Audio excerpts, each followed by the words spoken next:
Bonjour ou bonsoir, merci d'être avec nous, merci d'assister, de participer avec nous à cette rencontre au sommet entre deux écrivains européens. Tout d'abord, il y a avec nous aujourd'hui Éric De Luca qui est l'invité d'honneur de cette édition de la Foire du Livre. Éric De Luca qui nous attend chez lui puisque en raison du contexte sanitaire, il était contraint de rester chez lui et il ne peut donc pas nous rejoindre aujourd'hui. Bonjour Éric De Luca.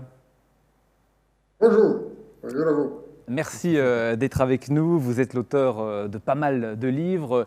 Je vais en citer deux, les deux derniers. Vous avez publié à la dernière rentrée littéraire un livre qui a pour titre Impossible. C'est votre dernier roman traduit en français. Et puis il y a également un recueil de poésie Aller simple suivi de l'hôte impénitent. Vous avez reçu pas mal de prix littéraires. J'en retiens un. En 2013, il y a eu le prix européen de littérature. Et puis, deuxième invité avec qui vous allez converser, c'est Alain Damasio. Bonjour Alain Damasio. Bonjour. Merci d'être avec nous. Vous êtes l'auteur de trois romans qui ont fait date en 1999. La zone du dehors, La horde du contrevent, c'était en 2004. Et puis, il y a Les Furtifs qui est sorti il y a presque jour pour jour 2 ans maintenant. Trois romans et une fois, deux fois, trois fois le Grand Prix de l'imaginaire. Vous êtes auteur d'autres textes, des textes un peu plus courts, notamment Scarlett et Novak, qui est un texte destiné avant tout aux adolescents. Conversation au sommet, je le disais, c'est pas totalement par hasard si je choisis cette expression parce que je sais que tous les deux, Éric De Luca et puis vous, Alain Damasio, vous aimez beaucoup prendre de la hauteur et surtout aller en hauteur, aller grimper, aller randonner. Bref, vous adorez la montagne. Éric De Luca, on va commencer par là. Dites-nous, que ressentez-vous quand vous êtes en montagne? Donc, c'est ma relation préférée avec la planète. Ça veut dire que ma petite taille est encerclée par l'immensité, là, dans la montagne.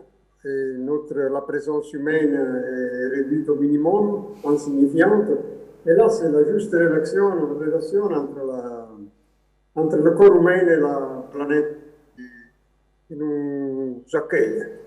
Par contre, dans tout autre endroit, dans les villes, dans les autres lieux où nous sommes la majorité, donc la planète est en infériorité, piétinée sur nos chaussures. Et donc, c'est notre endroit, c'est la dimension de notre occupation de la surface terrestre. En montagne, non, en montagne, il y a le renversement de ce rapport, et donc je me trouve bien dans cette mesure d'infériorité face au vide que j'ai autour de moi et que je traverse comme un hôte, mais pas un hôte invité, un hôte qui s'est auto-invité, un intrus, parce que cet endroit n'est pas fait pour nous. N'est pas fait pour nous accueillir, n'est pas fait pour nous offrir du passe-temps. C'est pas un Luna Park.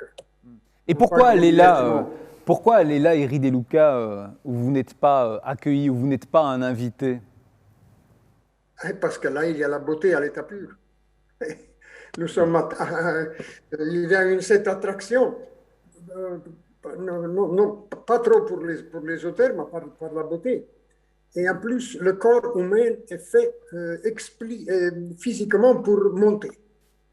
C'est moins à l'aise dans la descente. Oui. Mais dans la montée, il est fait exactement pour ça. Le pied est fait pour monter. Et ce qui est assez la machine du pied est fait pour nous. Et ce qui est assez incroyable, Éric De Luca, c'est que vous avez dit un jour que vous n'aviez pas des grosses chaussures de randonnée pour aller en montagne, mais que vous y alliez parfois avec simplement des sandales. Oui, dans les Dolomites, même dans des petits passages avec la neige, je vais avec les sandales.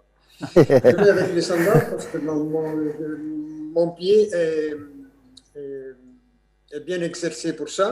Et en plus, on ne risque pas des-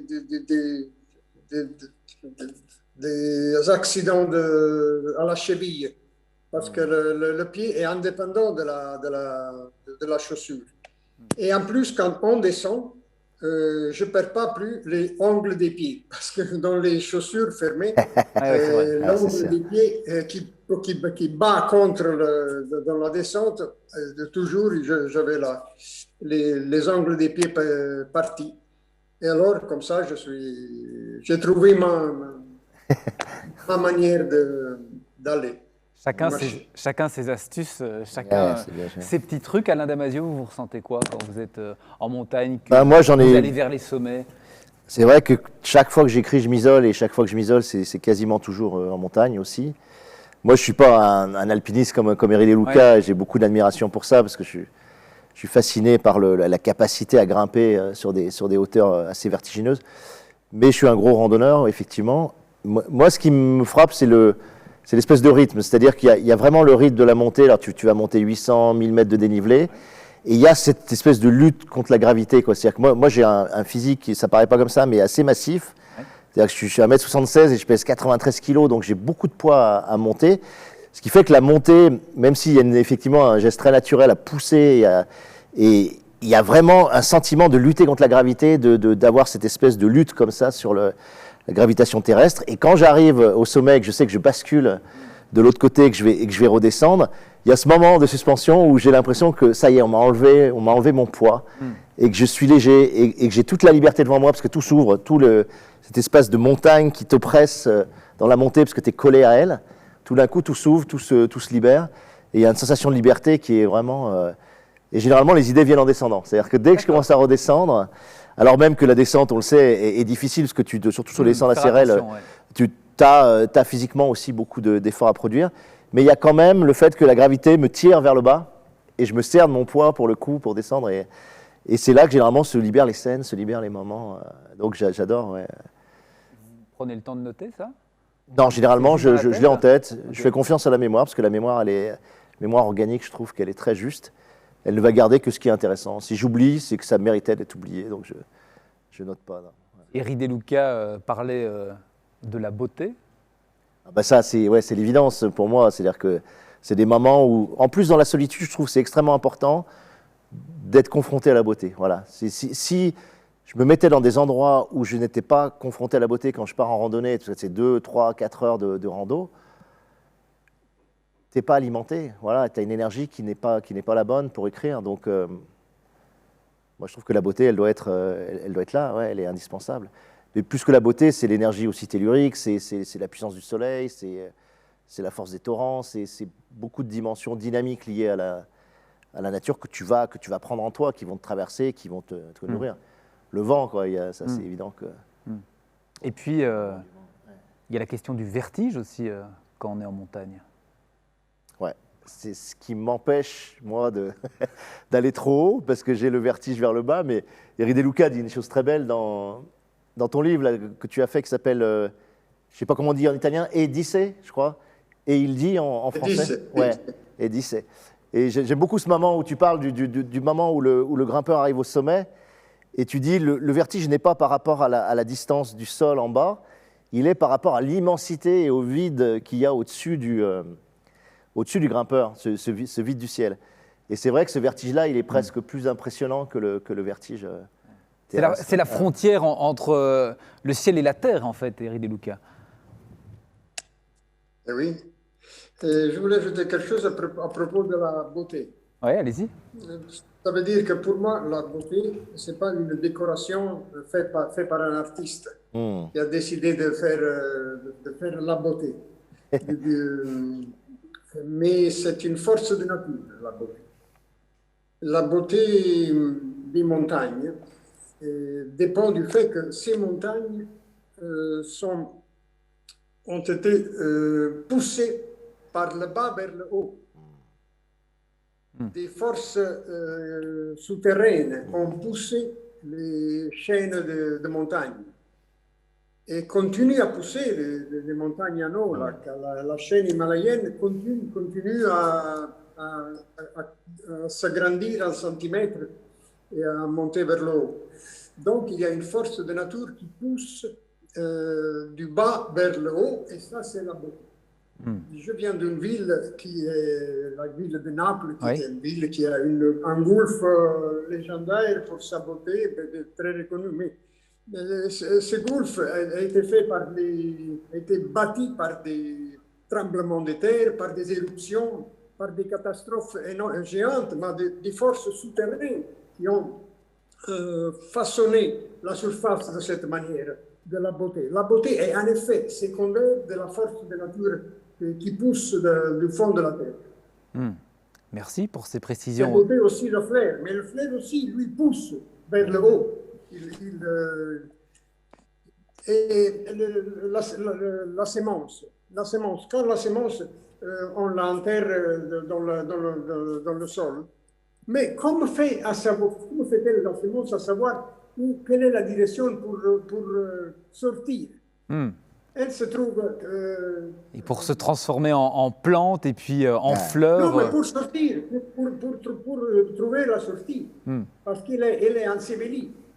Comme elle peut aller partout, non, se diriger partout. Elle sait exactement où se diriger, où diriger sa force pour... Ça vous fascine aussi ce type d'interrogation? Mais si, mais vous savez, quand vous êtes sous une avalanche, jamais, je ne vous le souhaite pas, mais quand vous êtes sous une avalanche, comment pouvez-vous faire à savoir de quelle partie essayer, si vous êtes encore vivant, de sortir? Il faut faire couler de la salive. La salive, elle connaît la loi de gravité. Elle sait la direction d'où est la gravité. Et vous devez essayer de sortir de l'autre côté. Exactement, ça c'est... Bon, merci pour le conseil, même si on n'espère on m'avait pas dit qu'il fallait pisser dans une avalanche, qu'il fallait faire pipi. D'accord. Mais la salive, je ne connaissais pas. C'est plus difficile parce que... Ouais, c'est ça. Dans les pantalons. Non, mais ce qui montre que nous, humains, on a du mal à avoir le sens instinctif du haut et du bas, alors que la plante, là. Moi, j'avais vu une expérience comme ça à l'université de Toulouse, où ils font tourner des plantes qui poussent comme ça en permanence sur une rotation. Et du coup, la plante, elle pousse dans tous les sens parce qu'elle perd le sens de la gravité, vu que la gravité est équivalente partout, quoi. Mais sinon, elle sait parfaitement où est l'endroit pour pousser et où aller chercher le soleil et où aller chercher la lumière, quoi. Bon, et nous, on a besoin de cracher ou de pisser pour le savoir. Bon, on prend le temps de faire connaissance ensemble avec vous. Et avant d'aller plus loin, j'aimerais savoir... qui va nous parler ce soir? Qui nous parle en réalité ce soir? Et vous allez comprendre où je veux en venir. Parce que, Éric De Luca, dans votre livre « Le Tour de l'Oie », vous parlez des interviews, des questions qui vous sont posées à la fois par les médias, par les journalistes, mais aussi par les lecteurs. Et vous dites que pendant ces moments-là, ça n'est pas vous qui vous exprimez, mais une autre personne, un autre moi-même, dites-vous. Et à un moment, vous écrivez ceci: « Je me rends compte physiquement de la substitution. Le ton de ma voix change, mes gestes se réduisent au minimum, ma vue se fixe en un point et il reste jusqu'à la fin de la réponse. » Qui nous parle aujourd'hui, en ce moment, alors, Éric De Luca? Pardon? Quelle est la question, pardon? Qui nous parle en ce moment? Puisque vous dites que quand vous répondez... à des questions de journalistes ou de lecteurs, c'est un autre moi-même, quelqu'un d'autre que vous qui s'exprime. Oui, c'est lui qui se met en relation avec l'autre. Et alors, la relation comporte une modification. Ce n'est pas le moi-même que je suis ici dans ma maison quand je suis seul. Quand je suis avec un autre, je suis en relation avec l'autre. Donc je me transforme pour être à l'auteur de l'autre personne, pour être sur le même plan, pour rejoindre le même plan. Parce que je pars d'un plan d'infériorité. Et je dois monter à un plan d'égalité. avec vous, par exemple, Ouais. maintenant. Et pourquoi partir de Donc, l'infériorité et pas de la supériorité? Parce que je connais très bien l'infériorité. Je suis très pratique de l'infériorité. Mais la supériorité, je ne la connais pas. Et donc la personne qui écrit, quand vous êtes chez vous, n'est pas la même personne que celle qui discute en ce moment avec nous. Et non, mais c'est comme ça pour tout le monde. Et ça, je crois que ça arrive à vous, hein, à vous aussi. Moi, Moi, j'écris je pas. l'avoue tranquillement. Ça vous parle cette expérience, je l'avoue tranquillement. Alain Damasio? Non, mais moi je trouve que Gary De Luca dit parfaitement la chose. Moi, je rajouterais que dans la transformation que ça implique D'être en relation? d'être en relation et d'être en relation journalistique, comme là, par exemple, c'est que en réalité, tu te transformes en l'autre, c'est-à-dire que tu te transformes en journaliste. Et tu te transformes en journaliste de toi-même. Et je trouve que Deleuze l'avait très très bien dit en disant, voilà, on demande aux écrivains d'être les reporters ou les journalistes d'eux-mêmes. Et tu es obligé de prendre cette position. Ce qui est très bizarre, parce qu'il n'y a rien de plus intérieur, de plus profond, de plus intime que d'écrire un bouquin. Il n'y a rien qui te donne la sensation intérieure d'un rapport à soi extrêmement intense. Moi, je ne suis jamais plus dans l'axe de mes vertèbres, je ne suis jamais plus à l'intérieur de mon corps qu'au moment où j'écris. Et quand on me demande ensuite de parler de ce que j'écris, je peux le faire, mais je le fais d'un autre point de vue. C'est-à-dire que je sors de mon corps et je prends ce point de vue du journaliste sur mon propre travail et j'essaye de le restituer sous cette forme dans un langage qui est appropriable par le journalisme et peut-être par les médias, quoi. Et donc qui manque peut-être de justesse, Alain Damasio? Et qui manque de justesse, précision, en ouais. tout cas qui manque d'une précision qui est impossible à restituer, qui est cette espèce de façon d'adhérer complètement à soi-même quand tu es dans l'acte de création. Ça, c'est quelque chose qui pour moi est la plus grande, la plus immense jouissance que tu puisses avoir. C'est ce moment où tout d'un coup, moi j'aime beaucoup l'idée de la poussée dont parlait De Luca, l'idée de la semence qui pousse de quelque chose. Moi, c'est vraiment un côté comme ça tellurique. C'est vraiment une lave qui pousse et qui sort lentement et qui va se répandre sur les pages et qui fait que tu vas aller au bout du bouquin. Et ce mouvement-là de la lave qui sort, qui progressivement s'épaissit, se fluidifie, se réépaissit, reste extrêmement chaude et qui tout d'un coup se cristallise et donne quelque chose de noir, quoi, une espèce de basalte comme ça sur les pages blanches. Ce mouvement-là, il est très difficile à restituer, c'est très difficile d'en parler. Par contre, tu peux parler du résultat, tu peux regarder la lave noire qui est sur la page et dire voilà, j'ai voulu faire ça, j'ai voulu faire ça. Mais tu sais bien que tu mens, c'est-à-dire que tu sais bien que tu réinterprètes après coup un mouvement qui est difficilement explicable. Moi, dans le départ d'un livre, j'ai quelque chose de très conscient, de très rationnel, en me disant je veux faire ça, tel univers, telle structure, tel concept, je vais porter ça. Et puis, je fais le livre, et à la fin, je parle du livre, mais je sais bien qu'en fait, le rapport entre la volonté de départ délibérée et le résultat final est très, très différent. Donc, moi je cite toujours Marguerite Duras là-dessus, parce que je trouve que c'est celle qui l'a le mieux exprimé. Elle dit, voilà, on écrit pour savoir quel livre on écrirait si l'on écrivait. On ne le sait jamais d'avance, quoi. Et essayer de le savoir d'avance, c'est la pire chose qu'on puisse faire. Donc, après coup, une fois qu'il est écrit, tu peux reproduire du discours sur ce que tu as fait, mais c'est plus du tout la même personne. Enfin, voilà, donc forcément, il y a quelque chose qui relève de l'imposture presque, enfin, tu vois, en tout cas, d'un vrai décalage avec ce que tu es, en fait. Donc on en sait un peu plus sur qui est avec nous ou qui n'est pas avec nous au cours de cette rencontre. C'est l'autre, voilà. Et c'est la relation aussi. Ouais, c'est la relation, ça c'est beau de dire ça. Je trouve que c'est très juste. Et la position d'infériorité dont parlait Éric De Luca dans la relation? Moi, je dirais pas que c'est une position d'infériorité, c'est une position d'extériorité, quoi. Voilà, je viens d'ailleurs, je viens d'un autre endroit. Je viens d'un endroit qui était une sorte de cocon intérieur très, très, très fort, très doux. J'étais le noyau dans son fruit. Tu vois, cette phrase de Rilke que j'adore. Je suis dans le travail comme un noyau dans son fruit. Et je crois qu'il le reprend d'ailleurs des Écritures. J'essaie de retrouver l'origine de cette expression parce que je la trouvais tellement parfaite.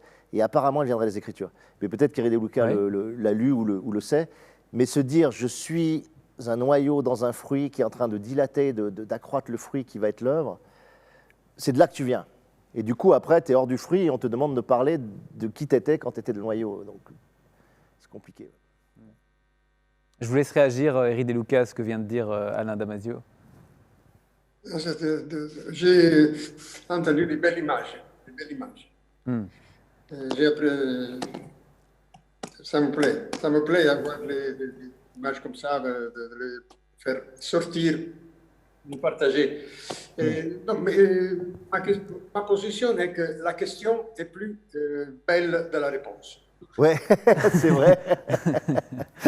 La question part d'un point d'intérêt.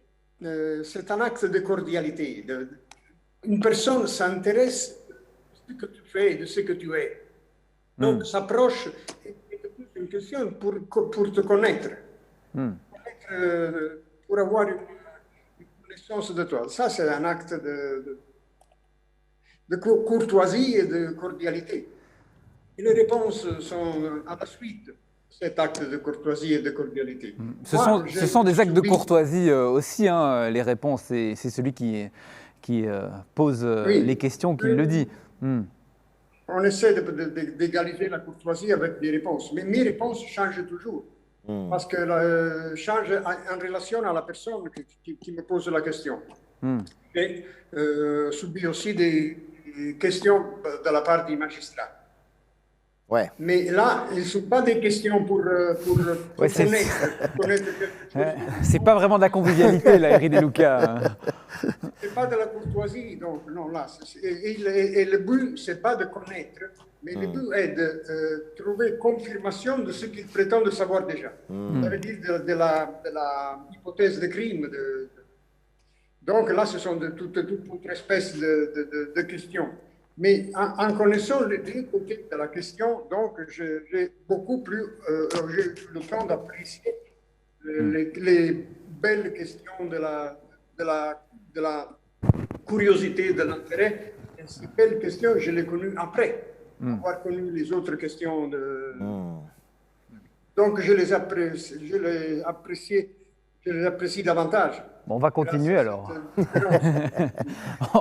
On va continuer, si vous le voulez bien, en parlant peut-être d'un autre point commun entre vous deux, c'est votre rapport aux nouvelles technologies.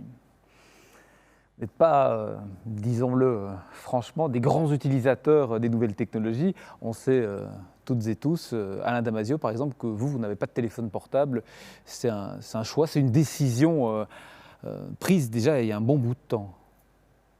Ouais, dès l'origine en fait du téléphone portable, mais tu sais, ça vient au départ, ça venait de quelque chose de très simple qui était de dire, on a fait un outil pour communiquer avec les autres, un outil qui était un bel outil, à la rigueur de dire de n'importe quel point du monde, je peux communiquer avec n'importe quel autre point du monde avec les autres. Pourquoi pas? Mais dès le départ, à cause d'une donnée technique qui est la triangulation des antennes, tu savais que tu étais géolocalisé potentiellement à chaque instant dès que tu appelles. Et même quand ton téléphone est éteint, il émet une onde vers les pylônes. Et donc, on sait parfaitement où tu es à n'importe quel moment. Et juste ce point-là, moi, m'a dégoûté d'utiliser la technologie. Et là, vous je n'ai connaissez... pas envie qu'on sache à chaque instant où je suis. Mais pourquoi? Voilà, parce que là, vous connaissez la question qui vient juste derrière, assez classique. Qu'avez-vous donc à cacher, Alain Damasio? Non, mais tu n'as pas besoin d'avoir quelque chose à cacher pour avoir l'envie et la sensation de ta liberté, quoi. Toi, pour te donner un exemple qui m'a horrifié récemment, dans le parc national des Calanques, où je suis à Marseille, parce que moi je suis à Marseille, ils ont créé un parc. Et pour étudier les fréquentations, ils ont décidé, sans l'accord des randonneurs, d'interpoler la géolocalisation des randonneurs par leur téléphone portable. Parce que les gens vont en pleine nature avec leur téléphone, ce que je n'ai jamais compris en réalité. Et donc, on sait exactement les trajets des gens sur les sentiers à un des endroits qui, pour moi, est l'incarnation de la liberté. Les Calanques à Marseille, c'est un lieu extraordinaire. Moi, quand j'y vais randonner, c'est justement pour éprouver le plus fortement possible. Si j'ai la conviction mentale qu'à chaque instant, on peut me situer où je suis, bah, ça me gâche le plaisir de cette liberté essentielle, fondamentale. Je ne dois pas générer de traces. Voilà, je ne dois pas être un producteur de traces. Je n'ai pas à être un producteur de traces pour un appareillage technique, quoi. C'est pas ma vocation. Voilà, Eri De Luca, on vous a vu sourire pendant qu'Alain Damasio répondait. Quel est, vous, le rapport que vous entretenez avec le téléphone, avec les nouvelles technologies, avec Internet? Non, je suis un peu troglodyte je ne suis pas bon à être au courant des nouveautés. Mais par exemple, quand je vais en montagne, je laisse le portable à la maison. Je ne vais pas en montagne avec le portable. Et si jamais il vous arrive quelque chose, et si jamais vous devez appeler les secours? Tant pis pour moi. Bon. Non, mais je suis d'accord Vous diriez avec la ça. même chose? Ah ouais, mais complètement. Moi, mon père m'a dit infiniment, mais pourquoi tu prends pas un téléphone? Je dis, bah, si je meurs en montagne, d'abord, ça sera une des plus belles morts que je puisse savoir. Et tant pis pour moi. Mais il faut assumer cette liberté. Sinon, à quoi ça sert de se revendiquer, de se dire libre C'est du vent, quoi. Voilà. Donc, Alors on pourrait dire aussi à celles et ceux, et à vous deux, qui n'utilisez pas beaucoup les téléphones, Internet, etc., que vous vous coupez du monde. Ce qu'on dit parfois aussi aux écrivains tout court, qu'ils se coupent du monde pour aller imaginer dans leur bulle. Que répondez-vous à cette question? tu veux que je réponde? Allez-y, Alain Damasio. Moi, je crois qu'on est en permanence, quasiment en contact, de toute façon, avec le monde. On est saturé de sollicitations, on est saturé de rencontres, on est saturé d'urbanité, on est saturé voilà, de médias, de rapports aux médias, etc. Et du coup, je pense que quand tu es écrivain, il y a un moment donné, moi en tout cas je le vis comme ça, j'ai un moment donné où je suis un buvard, j'ai un moment donné où je suis une éponge et j'absorbe toute cette floraison de signes, d'affect, de rencontres, d'agressivité ou de douceur, j'absorbe tout ça. Et il y a un moment donné où c'est la récolte, quoi. Il y a un moment donné où cette eau, il faut la restituer, où il faut en faire quelque chose. Et à ce moment-là, il ne faut absolument pas que quelqu'un soit dans mon environnement. J'ai besoin de cette solitude pour redilater tout ce que j'ai reçu, pour le métaboliser, pour le métamorphoser, pour en faire autre chose. Voilà, j'ai Besoin reçu du retrait. Voilà, j'ai reçu sur ma terre énormément c'est comme un compost, en fait. Tu reçois énormément de matière organique, minérale, des fruits pourris, tu reçois des fleurs magnifiques, tu reçois tout ça, ça s'entasse, ça sédimente. Et tout d'un coup, quelque chose va y pousser. Mais pour que ça y pousse, il faut qu'on te laisse tranquille à un moment donné. Donc ouais, moi j'ai vraiment ce côté où j'ai des moments très sociaux, j'adore, je suis très sociable, j'adore les gens, etc. Et j'ai des moments où quand ça doit sortir, il faut que je sois absolument... Donc coupé du monde, ouais, mais en même temps, ça ne veut rien dire parce que tu es peuplé de tout ce que tu as vécu, quoi. Donc tu n'es jamais seul, en fait, tu es peuplé. Un écrivain, il est peuplé, donc ce peuplement, il reste en toi. Et Peuplé de ses histoires aussi. Ouais, peuplé de tous ses récits, ses histoires, ses mémoires, ses événements, plein de choses, ses fêtes. Mais il faut vivre, enfin, en tout cas, moi, il faut se servir de ce peuplement pour écrire. Voilà, on en a besoin, on est peuplé de nos personnages, mais ces personnages sont eux-mêmes le résultat du compost, quoi. Voilà, donc, coupé du monde, moi, je crois qu'on ne l'est jamais, en fait. Mais, Que répondez-vous, Éric De Luca? Vous sentez, vous, coupé du monde? Vous avez besoin de ces moments de retrait au moment de l'écriture? Je suis grandi dans une ville qui avait la plus haute densité habitative d'Europe et qui n'allait se coucher jamais. Donc, j'avais besoin, par tempérament, de me couper du monde. Et j'ai trouvé comme manière pour me couper du monde les livres de mon père. J'ai commencé à lire et à me procurer un isolement dans l'endroit le moins bon pour ça. Et donc, maintenant, j'habite depuis des décennies dans la campagne, donc je suis avec personne autour de moi. Alors, je me coupe du monde quand je vais, maintenant que je me coupe du monde quand je vais en ville. Ah ouais. Ah, c'est intéressant quand tu vis à la campagne. Ouais. Et quand tout le monde te connaît et du coup, c'est en ville que tu as l'anonymat en fait, non? C'est ça?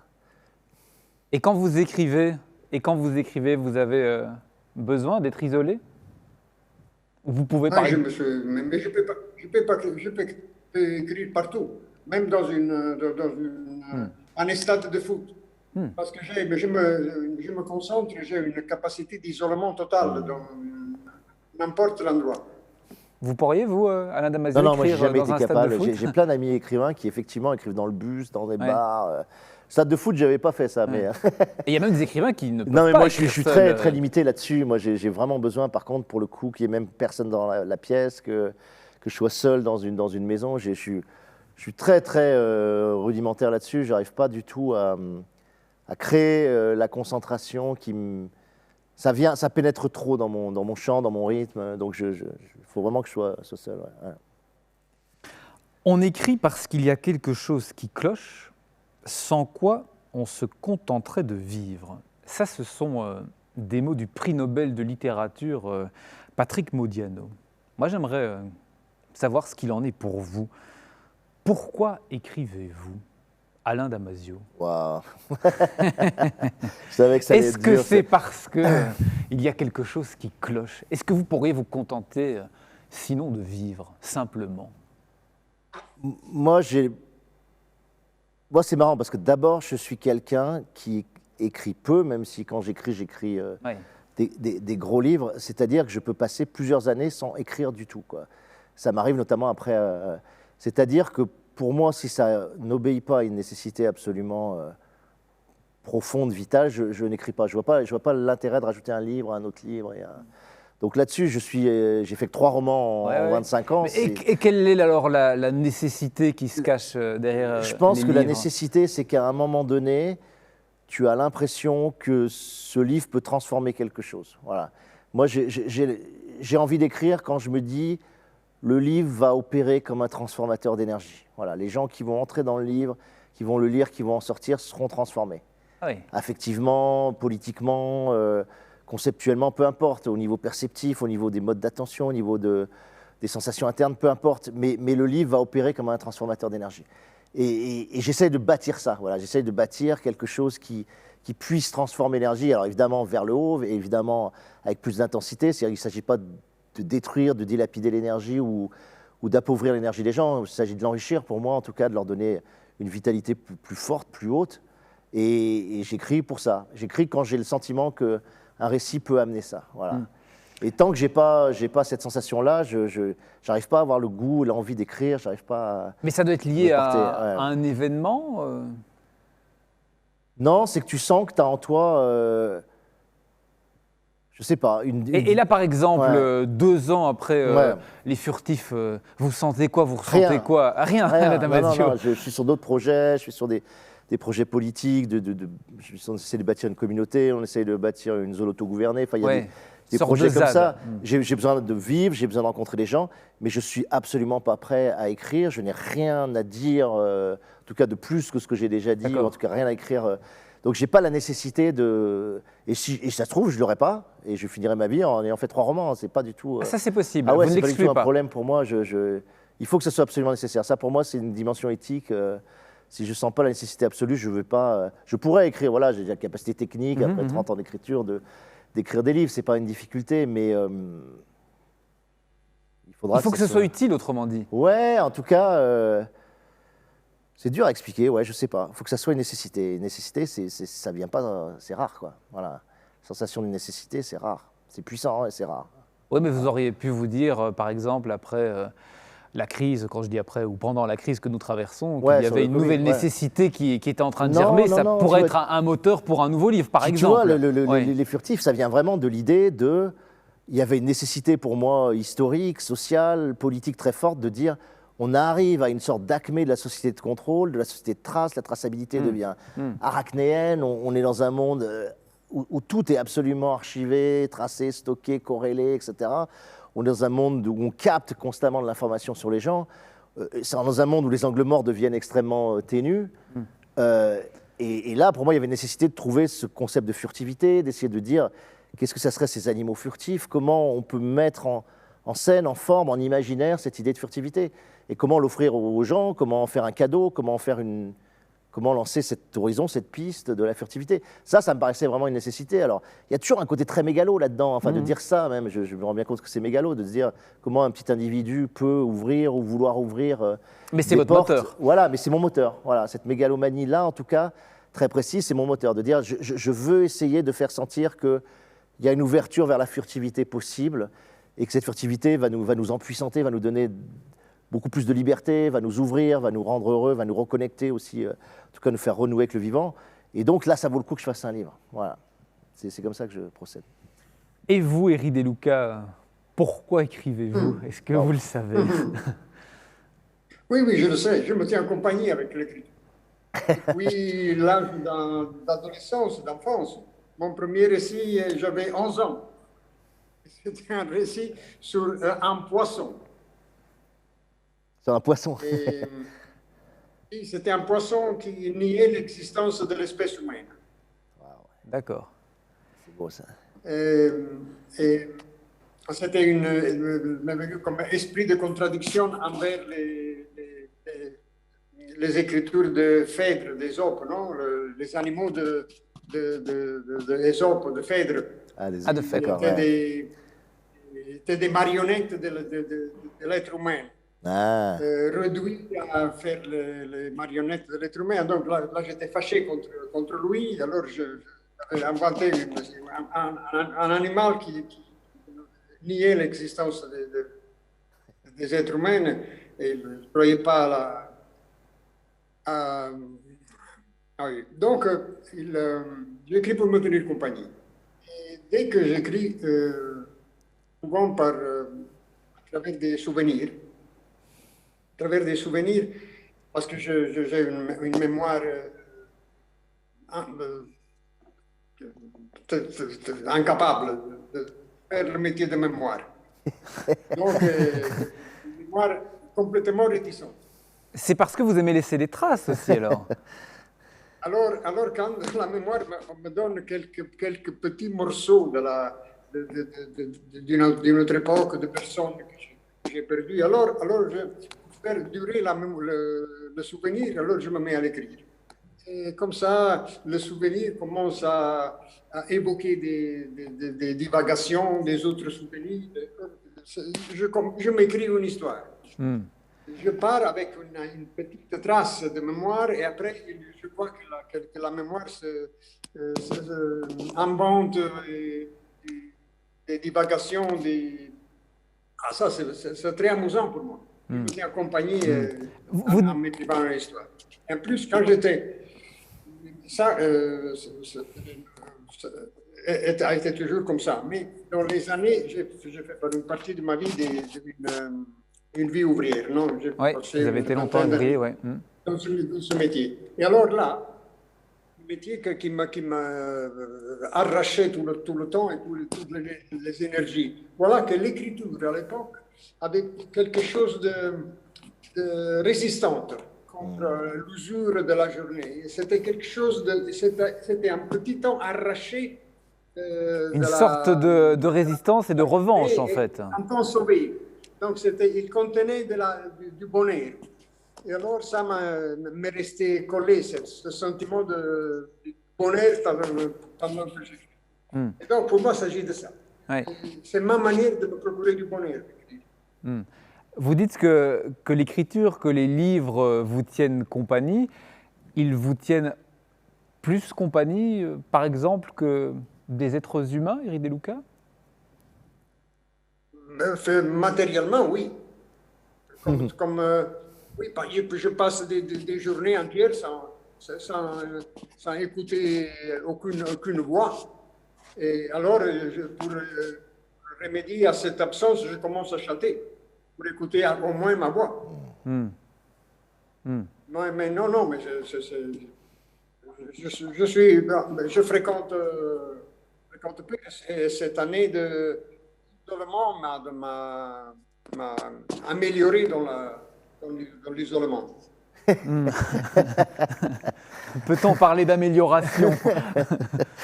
L'optimisation. Les livres, vous les écrivez quasiment tous les jours, en fait. Vous écrivez en permanence, vous, Éric De Luca. Est-ce que vous pourriez, comme Alain Damasio, cesser d'écrire pendant plusieurs semaines, plusieurs mois, voire plusieurs années? Mais non, je ne suis pas l'employé de mon écriture. Donc, je ne dois pas me mettre tous les jours à écrire quelque chose. Non, j'écris quand j'aime. Et c'est curieux, même, dans cette année d'isolement, je n'écris rien du tout. J'ai beaucoup lu et j'ai eu l'occasion de lire des grands bouquins avec beaucoup, centaines et centaines d'images. parce que j'avais le temps pour faire, pour décaler Ouais. la journée à travers ce rendez-vous.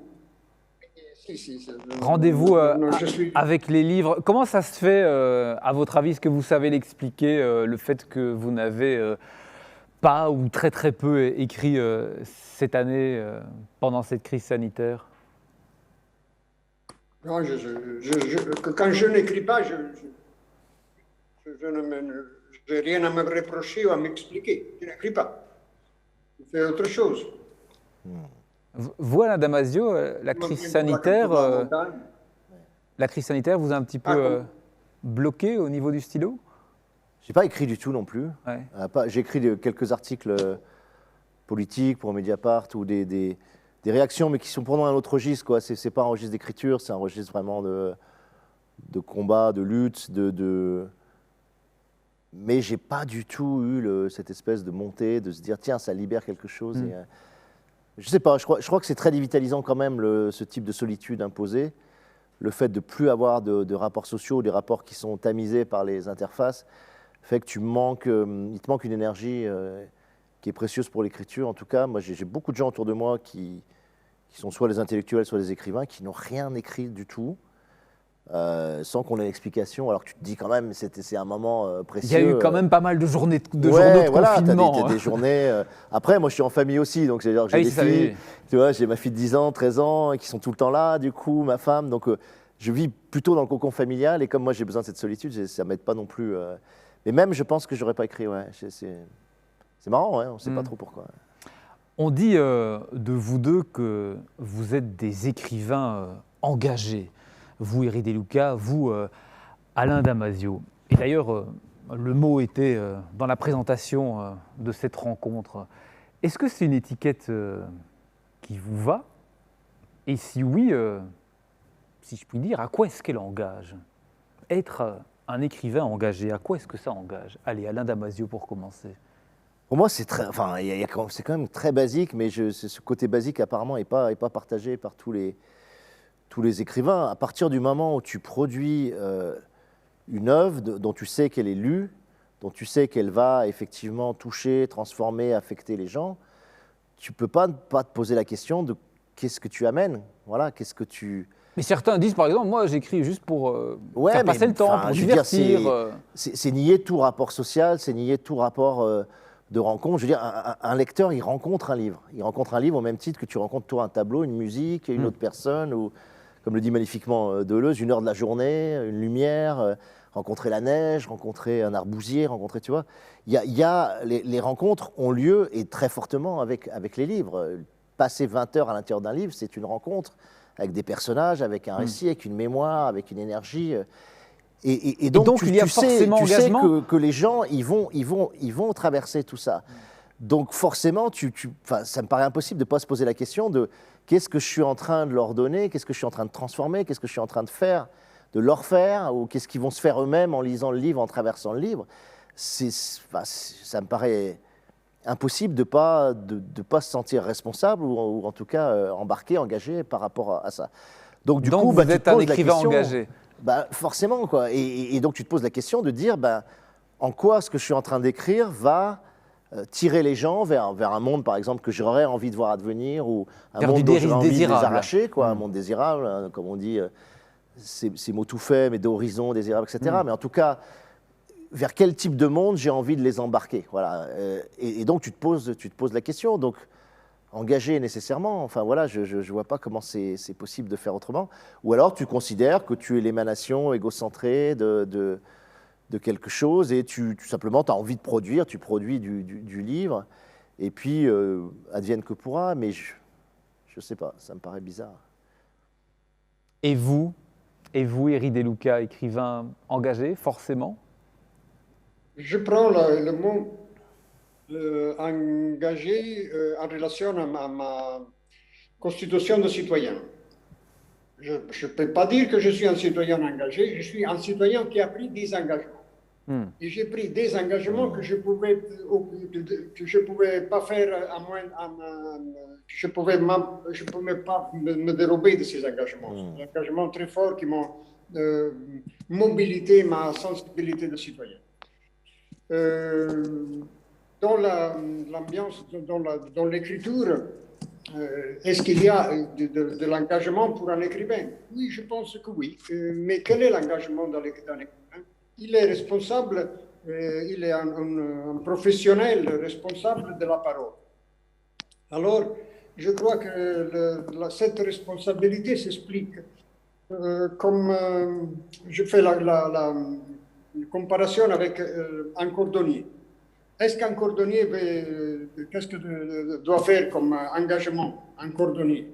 Bon, au-delà de bien faire ses chaussures, il devrait s'adopérer parce que tout le monde puisse aller avec des bonnes chaussures aux pieds. Et l'écrivain est la même chose. Qu'est-ce que son engagement est aller dans la direction que tout le monde puisse avoir une parole libre et écoutée. Vous savez, il y a un passage du livre des Proverbes dans l'Ancien Testament qui dit « Ouvre ta bouche pour le muet ». Qui est le muet? Quelqu'un qui n'a pas les cordes vocales? Non. Dans notre société, le muet est quelqu'un qui a des cordes vocales, des raisons pour crier fort et personne ne l'écoute. Alors, voilà que l'écrivain, avec sa petite voix publique, peut faire des amplificateurs des raisons de certaines conditions sociales qui manquent de paroles écoutées. Donc, mon engagement, c'est exactement l'application de la phrase du livre des Proverbes. Ouvrir ma bouche pour le monde. Être une sorte de porte-voix, Alain Damasio. Non, parce qu'il a une voix et la porte. Être un outil de cette voix. L'amplificateur. Et quand quelqu'un me dit, mais tu acceptes d'être un instrument, de te faire utiliser, bien sûr, c'est ça ma fonction. Celle d'être, pour pouvoir être utile, être utilisé comme utile pour relancer le signal le plus loin possible. Être un amplificateur. Ouais, je trouve ça intéressant, la distinction. C'est très fin, ça. C'est ce qu'il dit sur le... Ne pas être un porte-voix, mais être un amplificateur. Mais vraiment au sens où... ça veut dire que l'onde existe déjà. C'est-à-dire que l'onde, elle nous baigne. C'est-à-dire que l'onde, elle est là, mais qu'on ne l'entend pas. On ne l'entend pas pour des raisons techniques, sociales, médiatiques, pour des raisons d'occultation, pour des raisons de filtre. Et l'écrivain a cette capacité à le faire entendre, quoi. Ça, c'est... mais ça veut dire que tu es traversé par ces ondes et que tu vas les restituer et leur donner... C'est différent le porte-voix. Le porte-voix, c'est quelqu'un qui dit attention, il y a une minorité, donc je prends la minorité, puis je gueule avec. Et je pense que c'est deux phénomènes différents. Et je pense que ça se sent vraiment dans l'écriture d'Éric De Luca là-dessus. Je trouve que c'est une grande force de ce qu'il fait, c'est cette sobriété. C'est comme s'il y avait ce filet d'ondes ou de voix qui tout d'un coup passe par le texte et sort extrêmement fort avec beaucoup d'intensité. Et vous cherchez aussi à être une sorte d'amplificateur? Moi, je ne sais pas si je suis très doué pour ça, quoi. Je pense que j'ai pas ce talent-là. Voilà, j'ai pas ce talent-là. Moi, j'ai un talent de création d'univers, j'ai un talent de mettre en place des structures imaginaires d'univers qui fonctionnent, qui sont consistantes et dans lesquelles je vais faire sortir effectivement des mondes politiques que j'ai envie de voir vivre, naître et dont j'ai envie de montrer la force. Mais c'est complètement différent que d'aller chercher ou d'amplifier une voix que tu sais être présente dans le corps social et que personne n'écoute. C'est encore... et c'est deux méthodes, je pense, très complémentaires, enfin en tout cas deux façons de faire qui sont complémentaires, mais moi je ne suis pas doué pour le... Je ne pense pas être doué pour l'amplification, c'est autre chose. Ouais. Je suis plus un bâtisseur d'univers imaginaire dans lequel les choses vont s'étendre, mais... ouais, je dirais ça, mais j'en sais rien. On sait, et on dit régulièrement que les écrivains, ce sont en quelque sorte les gardiens du vocabulaire. Éric De Luca, quel est le pouvoir des mots? Le pouvoir des mots. Ouais. Le pouvoir des mots, c'est un pouvoir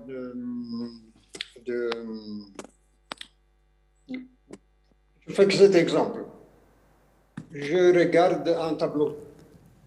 Par exemple, l'adoration des images de Giotto dans la Cappella degli Scrovegni à Padova.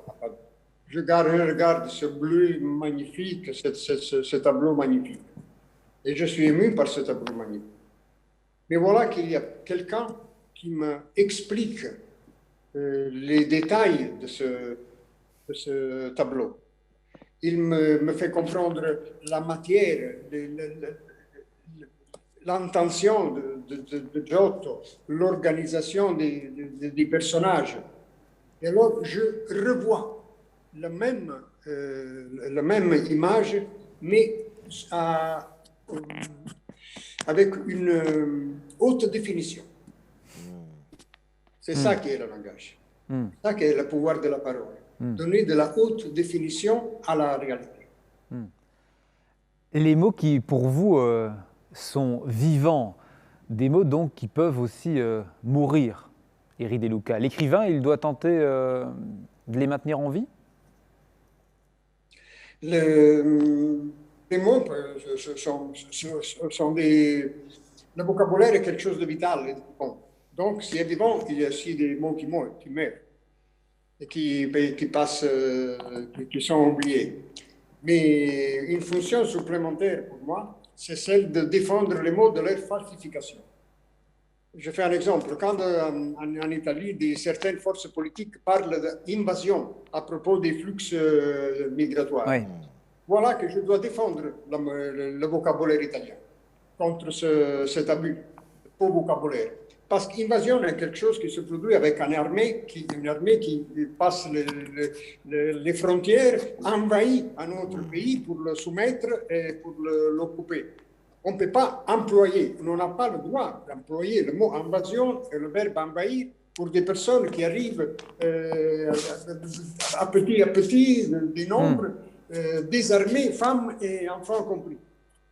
Ça, c'est de la falsification du vocabulaire. Alors, je dois défendre ma langue italienne, mon vocabulaire, contre la falsification, qui produit malheureusement des résultats mauvais dans la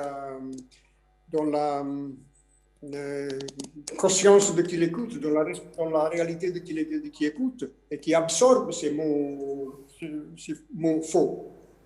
Donc, une activité supplémentaire du fait d'être un gardien des mots est celle d'empêcher à la politique, à la publicité aussi, empêcher de réduire le vocabulaire à propagande et à publicité, et à produire des effets pénible, assez néfaste. En exploitant, forçant le vocabulaire. Il y a tous les mots qui sont dans le dictionnaire. Et puis, si vous voulez entrer dans l'univers d'Alain Damasio, eh bien, vous avez sans doute à certains moments besoin d'un autre dictionnaire, du Dico Damasio. Je dis ça parce qu'il vous arrive assez fréquemment, Alain Damasio, d'inventer des mots, des concepts. Ça ne vous suffit pas, ce qu'il y a dans le dictionnaire? Non, d'abord, moi, il y a un côté qui relève pour moi vraiment de l'artisanat de l'écriture. On a une vocation à être gardien de certains mots, à en garder le sens, comme le dit très bien Éric De Luca. Moi, je suis parfaitement d'accord avec cette idée d'invasion, d'envahissement, qui est une absurdité à la fois démographique, économique, etc. C'est une pure invention, c'est un pur fantasme de la droite, mais qui a réussi à conquérir les imaginaires des gens. Si tu remplaces ça en disant ce sont des gens du voyage, en France on dit les Roms sont des gens du voyage, c'est beaucoup plus juste, beaucoup plus beau. Si tu arrives à imposer le mot ce sont des gens du voyage, au lieu de dire ce sont des envahisseurs, tu te rends bien compte que tu modifies complètement le sens. Donc il y a un combat des imaginaires autour de certains mots-clés qui sont des mots qui actionnent tout un imaginaire, tout un fantasme négatif ou positif. Je sais que vous vous battez aussi, par exemple, pour, ou contre plutôt, l'usage de certains mots dans le monde de l'entreprise. Oui, et puis je me bats contre les mots qui ont besoin de deux négations pour faire une affirmation. Ça, vraiment, c'est vraiment ce que j'ai hérité de Nietzsche, c'est de dire si tu as besoin de 2 négations pour faire une affirmation, c'est que tu ne fais pas ton travail ni d'écrivain, ni de penseur, ni même de citoyen. C'est-à-dire que si tu dis, par exemple, je suis antisexiste, tu vois, tu dis sexiste, première négation, puis antisexiste, deuxième négation, pour dire quoi en fait? Pour dire que tu es ouvert à tous les genres, que tu es ouvert aux gays, aux lesbiennes, aux queers, à tout ce que tu veux. Simplement, tu es fluide, simplement, tu es ouvert. Pareil, si tu dis antiraciste, ben non, je suis simplement ouvert, je suis métissé, je suis accueillant, je suis à l'écoute. Tu vois, il y a plein de façons positives de dire ça. Pourquoi avoir besoin de dire antiraciste, tu vois? C'est pareil, décroissance. Pourquoi avoir besoin de dire décroissance? Et il y a beaucoup de travail, je trouve, militant à faire pour arrêter d'avoir besoin de 2 négations pour affirmer quelque chose qui est profondément positif et qui doit en puissanter notre désir plutôt que de dire je fais un premier combat, puis un combat pour ce premier combat. Et si par exemple vous ne dites pas décroissance, vous dites quoi? Croissance. Mais c'est la croissance du temps, c'est la croissance de la disponibilité, c'est la croissance de la solidarité, c'est la croissance de rapports humains qui soient heureux. C'est ça la vraie croissance. C'est qu'il faut redonner de la c'est très beau, croissance, de croître, une plante croît, tu vois. On revient à la graine. Moi, des fois, je dis, voilà, la seule croissance que nous supporterons sera celle des arbres et des enfants, tu vois, mais c'est une croissance, voilà. Donc moi, dans mon travail, il y a ça, bien sûr, mais il y a aussi le néologisme, c'est-à-dire l'invention de mots. On en a beaucoup besoin en science-fiction, en fantastique, pour rendre plus crédibles les univers, pour leur donner une force. Toute nouvelle civilisation, tout nouvel univers, tout nouveau paradigme amène son vocabulaire, et si tu veux que ton univers tienne, tu as besoin de certains mots pour que cet univers tienne, voilà. Mais c'est évident que cette action de nommaison, elle est fondamentale. Et pour moi, elle accroît en plus, il y a tout un travail des pouvoirs établis qui est constant. Donc là, en ce moment, c'est le pouvoir des multinationales, des médias, et surtout, en ce moment, un gros retour de la réaction et de la droite, j'ai envie de dire, à l'ancienne. Et ce pouvoir-là essaye de dénoter les mots, c'est-à-dire qu'il essaye d'enlever toutes les connotations autour des mots, de réduire les mots à un seul noyau et à un seul sens. Si les mots n'ont qu'un seul sens, ils sont heureux parce qu'ils peuvent imposer leur mot d'ordre, ils peuvent nous obliger à penser selon le mot d'ordre. On évacue la polysémie. On évacue toute la polysémie, qui fait la richesse, qui fait la beauté des... Donc parfois, le boulot, c'est de remettre de la polysémie autour de mots ou de les revivifier par rapport au sens qui a été totalement étroitisé de ces mots-là. Donc il y a un boulot d'accroissement, de réaccroissement de ces sens autour d'un mot. Donc c'est toujours super intéressant d'aller chercher comment tu peux réouvrir un mot. C'est comme un caillou qu'on a bloqué, puis tu le recasses et tu réouvres des gemmes comme ça. Il y a un mot que vous avez créé avec le philosophe Baptiste Morisot, que j'adore, et je suis quasiment certain qu'il va plaire aussi à Eri De Luca. C'est la cosmopolitesse, Alain Damasio. La cosmopolitesse, qu'est-ce que c'est? Ouais, c'était par rapport à l'idée de Baptiste que nous sommes des vivants parmi les vivants, et donc nous tissons un ensemble de liens colossaux avec tous ces vivants, chaque lien étant individuel, chaque lien étant particulier. On ne tisse pas les mêmes liens avec un écureuil qu'on tisse avec telle forêt ou tel maquis ou avec la montagne. Et du coup, lui, ce qu'il dit, c'est qu'il faut avoir avec les autres vivants des égards ajustés. Il a ce terme que je trouve magnifique, avoir des égards. Donc c'est envers les autres humains, mais aussi envers les autres vivants. Donc comprendre comment ils fonctionnent, comprendre quel est leur territoire, comprendre quels signes ils laissent, avec des laissés, avec des crottes, avec des traces, etc. Et par rapport à ces espèces-là, par rapport à ces autres vivants-là, ajuster ces égards. Et chaque égard doit être ajusté parce que chaque espèce n'a pas les mêmes besoins, n'a pas les mêmes fonctionnements, n'a pas le même habitat, n'a pas la même façon de se nourrir, etc. Et j'aime beaucoup cette idée d'ajuster, parce que l'ajusteur, c'est celui qui essaye d'ajuster les pièces de métal. Et donc, il parle d'égards ajustés. Et globalement, si tu étends tous ces égards ajustés à l'ensemble des vivants, bah, tu atteins ce qu'on a décidé d'appeler la cosmopolitesse, c'est-à-dire une espèce de courtoisie et d'égards ajustés envers tous les autres vivants. Et j'aime beaucoup ce terme parce qu'il est un peu fleuve. Ouais, il est très long, mais tu sens l'étalement de cette espèce de tissage et d'égards ajustés avec le reste des vivants. J'avais raison, Eri De Luca, ça vous plaît, ce terme de cosmopolitesse? Oui, ça me plaît, c'est un terme sympa. Mais pour moi, il s'agit d'être sur le même plan avec n'importe quel être humain. Mm-hmm. Mais aussi avec... Réussir à être sur le même plan. Mettre sur le même plan. avec les êtres humains et avec le reste du vivant? Avec le reste du vivant, nous sommes des intrus. Nous sommes des intrus et donc il faut réapprendre Une il relation? faut réécrire un nouveau contrat avec l'ambiance, avec le monde autour de nous. Ouais. Et cette année, peut-être, nous a donné quelques suggestions pour imaginer une manière différente de avoir à faire avec l'hospitalité que nous, Hmm. de laquelle nous profitons sur ce planète. Sur la planète. Impossible, c'est le titre de votre dernier livre, Eri De Luca. Quelle est votre définition de l'impossible puisque nous parlons des mots? Pour moi, dans le récit aussi, pour moi, impossible est tout ce que nous pouvons définir comme ça jusqu'à le moment Où ça se avant produit. qu'il se produise. Parce qu'il se produit, l'impossible régulièrement. Dans toute notre histoire, il se sont produits des choses impossibles et imprévisibles. Donc, l'impossible est notre évidence avec la réalité. Et notre capacité d'être surpris par la vie et par la réalité. Dans cette époque, dans cette année d'isolement, je me suis trouvé à imaginer une relation. Et alors, avec une relation avec des autres qui sont autour de moi. Et alors, avec une petite productrice américaine qui s'appelle Paula Bisson, on a imaginé de contacter des écrivains autour du monde, une dizaine comme ça, une douzaine comme ça, Ouais. et de lui offrir la possibilité d'écrire une petite histoire et offrir cette petite histoire de leur isolement à des acteurs, actrices qui pouvaient la filmer avec leur portable pour la mettre en circulation, pour faire venir une espèce de circulation impossible dans l'isolement. Et ce petit travail, on l'appelait de Decameron Van.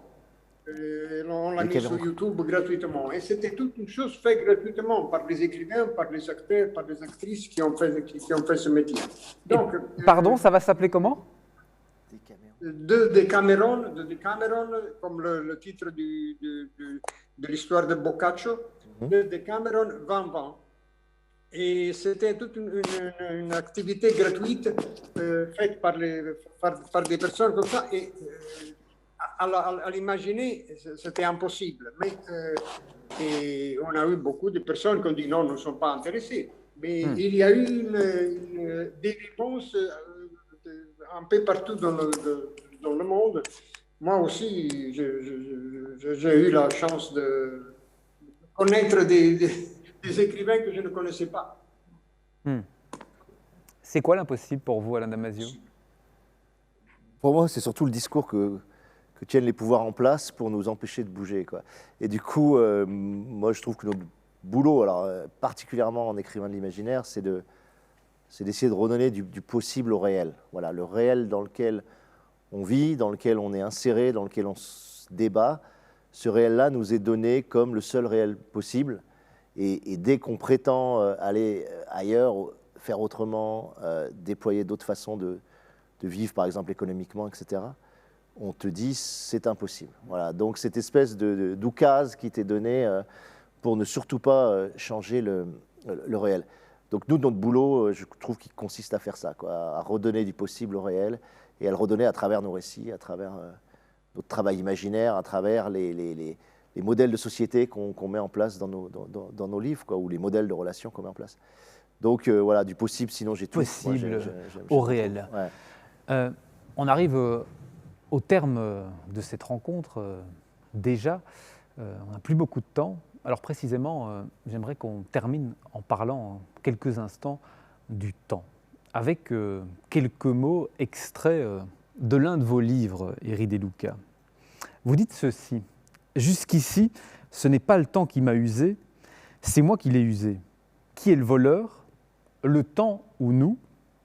Je me dénonce, c'est moi qui l'ai volé. Vous êtes donc un voleur de temps. Nous sommes donc, nous les êtres humains, des voleurs de temps, Éric De Luca, c'est ça? C'est quelque chose qui m'est venu à l'esprit dans ce passage. Et donc, ce n'est pas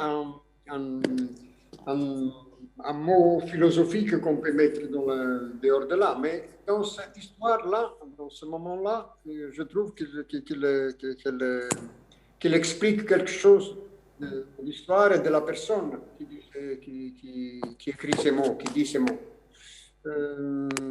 C'est son point de vue, ce n'est pas un résultat définitif. Mais c'est votre... Il se trouve dans une cellule de prison et il résiste à subvertir sa condition de prisonnier. Il est le patron de son temps. Il est le propriétaire de son temps. C'est lui qui dicte, qu'il est contemporain de l'infini. Vous en pensez quoi, vous, Alain Damasio? Est-ce qu'on est des voleurs de temps ou Non, est-ce qu'au contraire, c'est le temps qui nous dévore? C'est marrant cette question parce qu'elle est... Hier, justement, dans le train, sachant que j'allais avoir cette rencontre avec Éric De Luca, je relisais ce livre Odyssée et à un moment donné, je ne sais plus à partir de quel point du texte, je me faisais souvent ça, c'est-à-dire qu'à la fin des livres que je lis, je marque des annotations, des choses que ça me donne en termes d'idées. Et là, j'étais parti sur l'emploi du temps. C'est dire l'agenda, les choses à faire, tu vois, l'emploi du temps. C'est-à-dire que le temps doit être employé. Et j'ai commencé à délirer là-dessus en disant, mais en fait, je rêverais que le temps devienne sans emploi, comme on dit, voilà, un ouvrier sans emploi, un cadre sans emploi. Et je me disais, qu'est-ce que ça veut dire? S'il est sans emploi, est-ce que ça veut dire qu'il a été licencié? Est-ce qu'on a licencié le temps? Est-ce qu'on l'a viré? Ça y est, le temps est sans emploi. Qu'est-ce que tu vois? Et je me disais, qu'est-ce que ça voudrait dire ne plus employer le temps? Et je tournais autour de cette idée, parce que je trouve que c'est une expression française qui est assez terrifiante, l'emploi du temps. Quel est ton emploi du temps, tu vois? J'aimerais pouvoir répondre, je n'ai pas d'emploi du temps. Voilà, ouais. J'arrive au point, parce que moi, je suis un pur produit de mon époque là-dessus. Je suis là, on a des créneaux horaires, j'ai toujours ce sentiment que voilà, il faut être productif, il faut avancer, il faut que les projets avancent. Sinon, culpabilisation immédiate. Ah ouais, une espèce d'idée que le temps, c'est une matière productive qu'il faut moissonner, qu'il faut employer, qu'il faut... Et j'aimerais atteindre ce point, tu vois, j'ai 51 ans et j'ai toujours pas atteint ce moment où je me dirais, tiens, j'ai viré le temps et je l'ai mis, il est sans emploi le temps. Voilà, j'adorerais atteindre ça et j'y suis pas du tout. Ouais. Et vous, Éric De Luca? Ah bon, c'est une belle image, non? Libérer le temps de son emploi. Bon, je propose que... Envoyer le temps à la retraite. Ouais. Je propose que ce soit la conclusion de cette rencontre. Merci beaucoup à tous les deux d'avoir échangé avec nous. Merci beaucoup, Éric De Luca. Merci. Et vous nous faites signe. Et merci beaucoup à vous, Alain Damasio. Merci. Et j'espère qu'on se croisera un jour on dans ira le faire réel, une émission, une rencontre dans les Dolomites ensemble, oui, en montagne. Ça serait quand même bon, super. moi, je n'oserais pas mettre quand même des sandales. Hein. Ouais. Ça, on le fera en sandales, peut-être. Ouais, peut-être pas quand même. Merci à toute l'équipe qui nous accompagnait, nous épaulait ici à Beaux-Arts. Et puis, merci aux organisateurs de la Foire du Livre et en particulier à Elisabeth Kovacs qui a eu la belle idée de mettre sur pied cette rencontre. Merci, bonsoir et à bientôt.